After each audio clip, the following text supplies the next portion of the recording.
So what do you think the biggest opportunity is with the network out here? Because of course, Scarcity, yeah, right? Yeah. And that's the mindset, unfortunately, sometimes as business owners.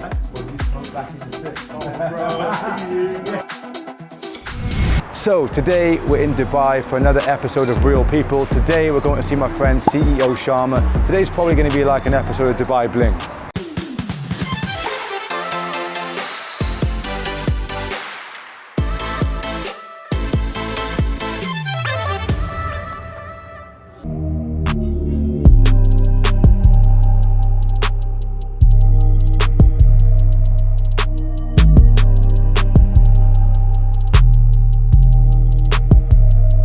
To see you, and you've brought me down to your local Shimmers. This is a spot, man. So what do you think the biggest opportunity is with the network out here? Because of course it's a great place, you know, it's safe, it's clean, you know, there's a lot of good people here. There's a very entrepreneurial vibe about Dubai. It's a growing city. Like, what do you think, where do you feel the biggest opportunity is, and how do you sift through all the BS? Bro, I think it comes in so many different forms, right? Like networking itself, right? Like I build sales teams for people, and I also certify people on how to be appointment setters. There's so many different businesses that I speak to here that are like, I could really use your service, right? Doesn't necessarily mean I can service them just because of the niche or whatever the case might be. But in terms of opportunity, man, I think real estate is definitely massive here. A lot of foreign money coming in, right? I think we're talking about that. Russian money, a lot of UK money.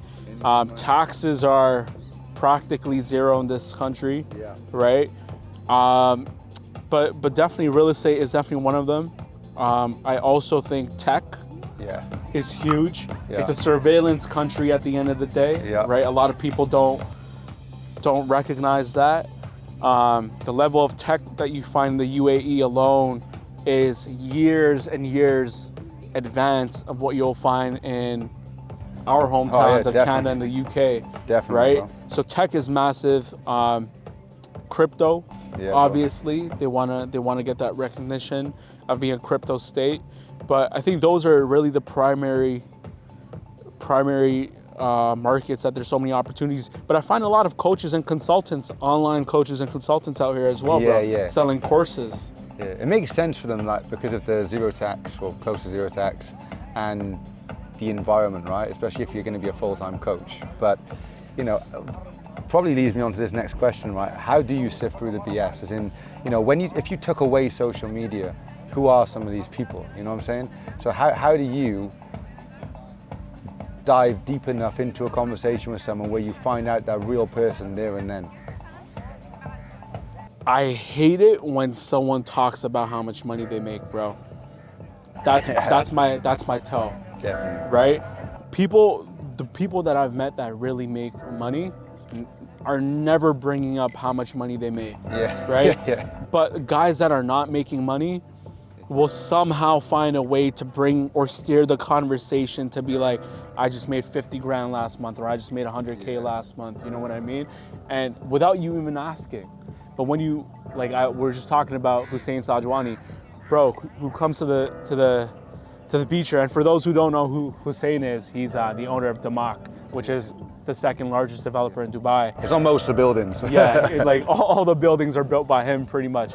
Like, how many times do you think he goes around flexing to people that he's worth $3 billion, bro? Right? He's not. You just know, right? So like, I think that's really my bullshit meter goes off. When someone has to somehow steer the conversation to showing me their Stripe account, or being like, we're doing X, Y, and Z. Like, I want to know what you're doing, but that doesn't necessarily mean I want to know how much money you're making, right? Because like, when someone exposes that, it's almost like you have to reciprocate and tell them how that's you're doing. That's what they're looking for, though. That's what they're looking for. And that's what they're looking for. If you find someone who's trying to justify their lifestyle and like, this is not how I do it, but I do it and this is what I make, and they just try and show you some sort of like, it's like evidence. But the people that are really comfortable about themselves and what they do, they don't need to say that. They don't.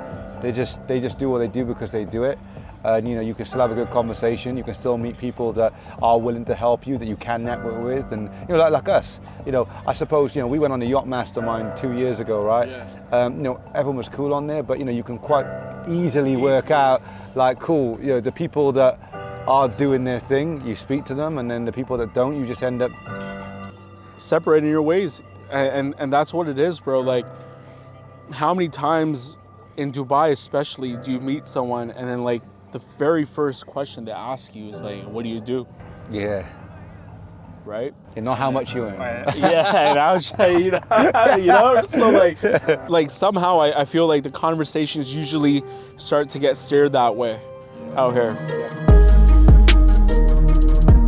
So over the past 12 months or so, I've seen that you've been building out your team, building the business. What is your core focus right now? Yeah, man, great question. So obviously I have two businesses. The first business is Click Teams, where we build sales teams for online B2B businesses, right? And then the second business is topsetters.com, where we certify appointment setters, right? So both of my businesses, they complement each other extremely well, because the businesses that we're working with to build these appointment setting teams need appointment setters. Yeah. Right? So it allows me to offer a more done-for-you service. And then of course, with Top Setters, I'm certifying appointment setters that I can place on these businesses. So honestly, bro, like forget the 12 months, just the last 4 months, I've been really building Top Setters and that offer exclusively. We've been able to scale that to about 100K, and that's been good revenue, obviously, not cash. So now we're trying to work that to, how do I get that to $100,000 in cash? So it's been the same really concept, and now I'm really figuring out the fact that it's just a formula that applies to any online business that I now have, bro. And I'm confident to, my abilities and my team's ability to take any business from 0 to 100K in 90 days, right? So I've done it with multiple businesses, but that's really been my focus right now, bro. Like, and now we're trying to scale everything. I've been a firm believer of organic growth, but now I'm realizing as time goes on that no one's gotten to $1 million a month organically. Paid advertising is everything in online businesses, right, bro? But you did it quite a lot though, organically, right? I did quite a lot organically. Like with Click Teams, we scaled that business to like 150 G's a month almost organically. Wow. Right? Wow. And we did that consistently, right? Consistent growth. But once again, where I went wrong with that business was I wasn't investing into paid advertising. I could have accelerated my growth quite a bit if I had gotten into the paid ads game, right? Which now we have. But organic is everything. I think prematurely a lot of businesses dive into paid ads without having a proof of concept. I agree. And then you lose your shirt really quickly before definitely. you even know it, right?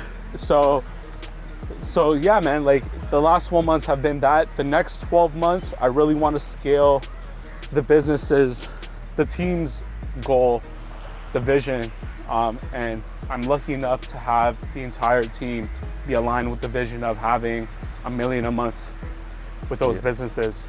And have you noticed a change in the clientele, over the past 12 months? Because I know that you was already working with some big clients, but I know that you was really ramping that up and leveling up. So have you noticed a bit of a change in who you're working with? Yeah, I think when we're having that conversation of even you now knowing exactly what you're looking for in businesses when you acquire them, we know exactly who we're looking for when we want to work with someone, right? I learned the hard way, just because someone has the money to pay you doesn't necessarily mean that they're going to be a great client to work with, right? A lot of times, like these businesses pay us anywhere between $10,000 to $15,000 to work with us, right?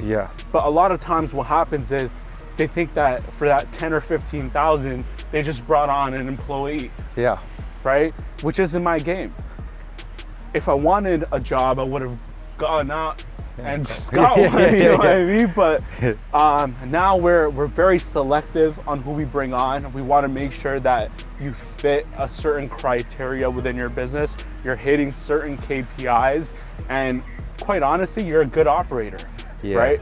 I don't know if I can swear or not, but fuck man, like a lot of times we sign on businesses and the entrepreneurs that are running these businesses, they're not good operators. Yeah, I agree. Right? And I can have the best system in the world, I can have the best process in the world, but if you're not managing your team properly, or if you're not operating your systems properly, my system's never gonna work. I totally agree. Right? I think it's a case of, one thing I think is that never be scared to sack a bad client, but I think that people hold on to it because they're like, well, this could be 5, 10, 15, 20% of my revenue, but they could be taking up so much resource and so much stress on the culture of your business. Never be scared to sack a bad client. So what's your thoughts on around sacking bad clients, or how long you should be holding on to somebody that isn't really listening and taking up too much resource? Yeah, like I've done it, right? Sometimes I've taken a little longer than I should have, that's for sure, right? Because there is an element of scarcity, right? Yeah. And that's the mindset, unfortunately, sometimes as business owners, we operate from, which is, all right, man, this guy paid me 10 grand for 12 months to work with me.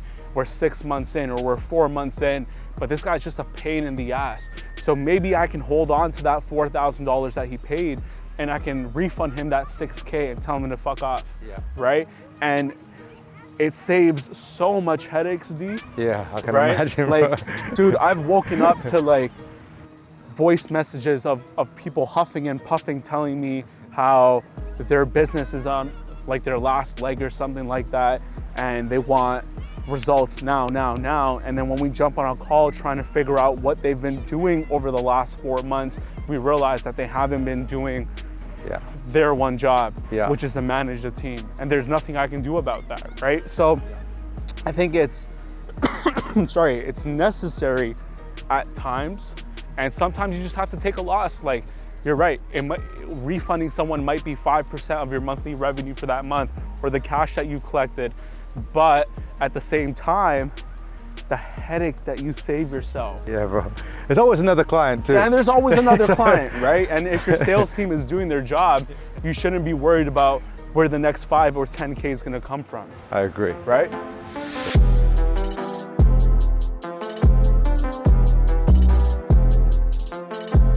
If you're ever in Dubai, guys, Shimmer's my first time here. This is Sharma's home. Every time I see his Instagram story, he's in this place, right? They offer me 20% off now. Nah, it's insane.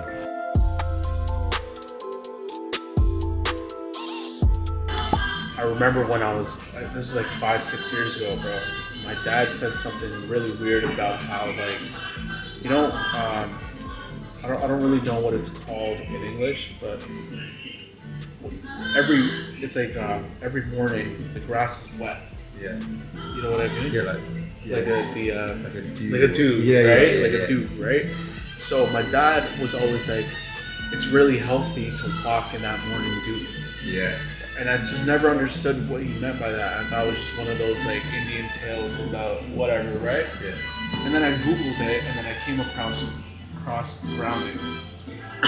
So for those who don't know the concept of grounding, it's pretty much where your negative ions and you pretty much discharge all negative energy into the ground. Yeah. So even if we look at the electrical wiring systems, there's always a grounding wire, right? And that grounding wire makes sure that there's an electrical discharge without any resistance going into the ground, right?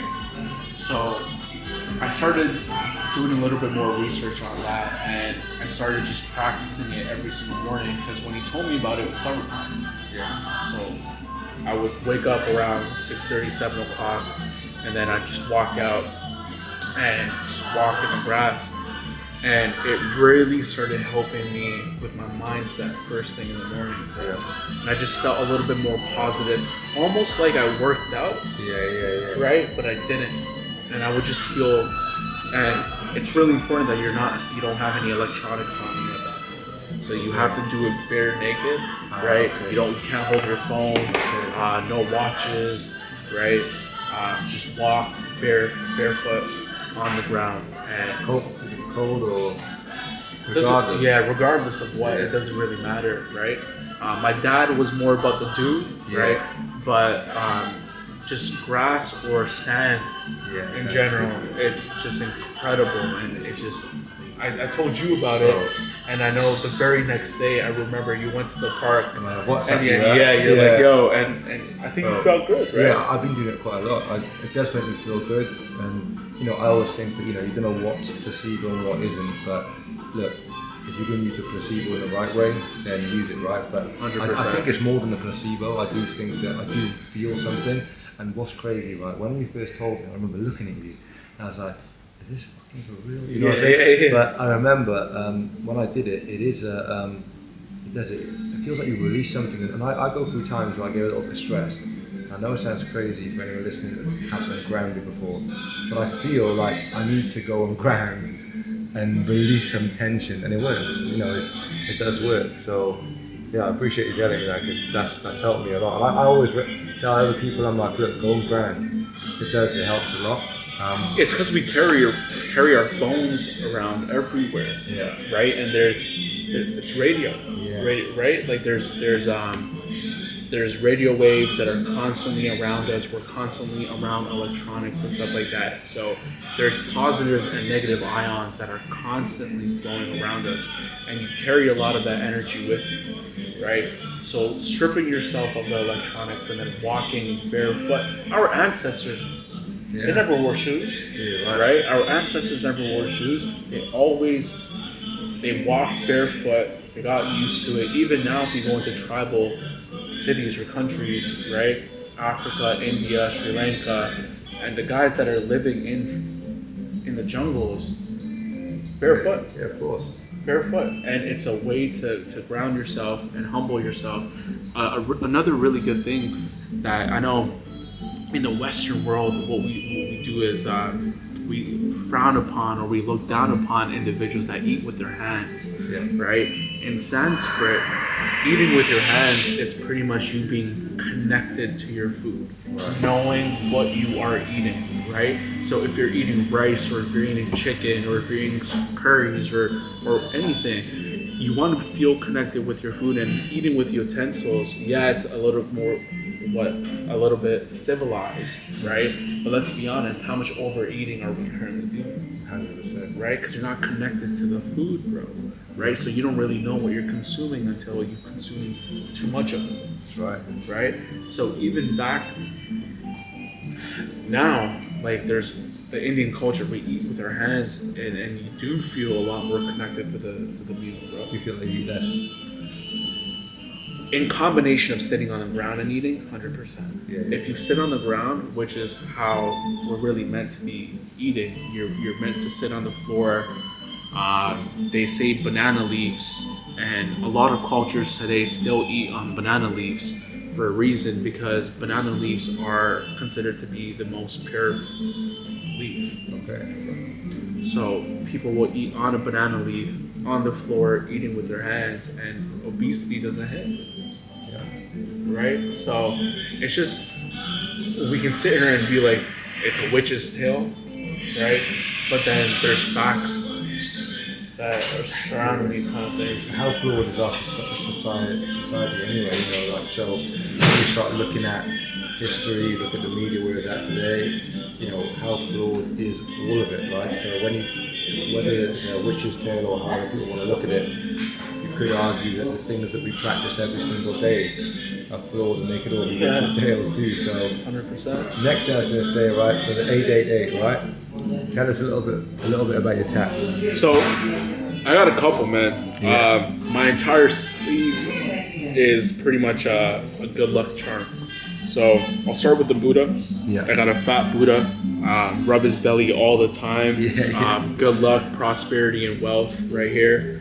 I have a bonsai tree that represents stability. That represents growth. That represents wisdom, and of course wealth. the 888, the Chinese call it fa fa fa, which means to get rich again, again, and again. Yeah. Right? So why 8? Because the number 8 and the way you say wealth are very similar. Wow, okay. All right, so fa and fa. So very similar, and that's why the Chinese believe that the 888 is such good luck. So of course I got that tatted, and then I got koi fish, once again representing wisdom, representing good luck and wealth. I have a crown that represents royalty. That was my second tattoo actually that I got, and then I got this one, which is Om Namah Shivaya, which pretty much means Hail the Lord, with a trident going through it. And then last but not least, this one is also a very Asian tattoo. It's a Pishu. Okay. So a Pishu is like a half dragon, half dog, and what they pretty much represent is they're not just the guardians of wealth, but they go out and they bring back wealth. So if you look at it, it's facing outwards. It has a gold coin in the mouth, right? And of course we got that good luck symbol right there. So it's a Pishu that is constantly going out and bringing me my wealth back. So my entire arm, literally, bro, is just a good luck charm that I have, and it's a thing, manifestation, a lot of manifestation. I want to get more tattoos. I always told myself that I was only going to do half a sleeve, and now I don't have any more space left on. Every time I see you, got a new one, right? I got a new one. Yeah, my tattoo artist is currently in Dubai right now. I want to go see him. His name is Alan, but he's absolutely amazing at what he does, bro. But I'm thinking about, do I go up, or do I start another half sleeve, or do I just, that's it? Sure. And like my mom, like she, to this day, every time I get a new tattoo, she like loses her shit on it. No one's mom wants their sons to have that. You're right. So like one of those situations for real. So also, look, it's been cool to spend some more time with you today. What's your goal over the next 12 to 18 months? Because, you know, I know you're a very fast mover, you grow very quickly, you're very focused and ambitious. So, you know, what do you want to do over the next 12 to 18 months? I want to get into your world, man. I really want to get into your world. I honestly, you know this, I look up to you, and you've grown quite some bit over the last 2 years. You moved very, very quickly, bro. And that's what I want to do. My current businesses are great wealth builders, right? But it's constantly next customer to bring in the wealth, right? So I want to start taking that capital that I've saved up, that's constantly coming in. I want to buy more cash flow, right? So rather than going out and buying real estate, like I don't know how it is for the rest of the world, but in Canada, the government's really working against you when it comes to like investing into real estate and properties, right? In the States, it's harder to buy properties if you're not a citizen. And properties are cheaper, but then there's specific markets for it, right? Dubai, once again, absolutely amazing, because we spoke about this earlier, but markets are inflated, right? Like I think the stat was in the last 12 months, the prices of condos went up, or flats, whatever you guys call it, went up 144%. Some did, right? 144%. So like on average. So like it's wherever you go, the markets are so inflated. It's almost like it's a bubble. So I don't really want to get into real estate just yet. I think that there's going to be a massive correction around the globe when it comes to real estate. Canada's already facing it. The U.S. is already facing it. Mortgage rates are through the roof, right? So I want to start buying businesses, because I look at what you're doing, bro, and it fascinates me. Don't know much about it, but it definitely fascinates me, and I think that's the route I want to go. I want to buy a couple companies. Definitely got the skill set for it. Definitely got the skill set. So listen, next time we catch up with Sharma, right?